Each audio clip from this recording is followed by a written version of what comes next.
Hi, this is Kenneth Cabanaz. I believe na-receive mo tong video na to dahil magpa-process ka o mag-cash out ka ng iyong SpayLater.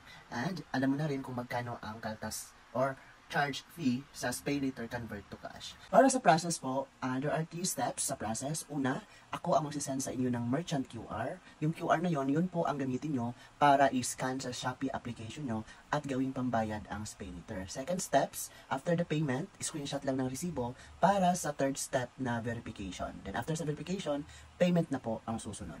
Punta po tayo sa cellphone ko para mag-guide ko kayo kung paano mag-scan, saan i-scan, at ano ang kailangan i-screenshot para sa verification up to payment. Tara! Sa pag-scan po, dapat na-send ko na yung QR na dapat i-scan natin sa Shopee application. So, simple lang. Punta lang tayo sa Shopee. No? Tapos, sa Shopee, punta ka lang sa home. And then, i-click mo ito sa upper left corner na parang scan. Tapos, kunyari, ito yung QR na nasend ko, yan yung i-scan mo. Tapos, after ma-scan ng QR, lalabas dyan yung merchant name. So, in that, i-type mo lang yung amount, dyan, i-type mo lang, then mapipindot na yung next. So, after sa next, lalabas na yung month, kung ilang month ang gusto mo, at kung magkano per month ang babayaran mo. Then, if okay ka lang sa monthly mo, at nakapili ka na kung ilang months, i-pay now mo na. Click mo lang yung pay now.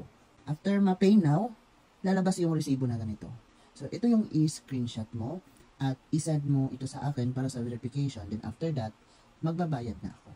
So, that's it. Simple.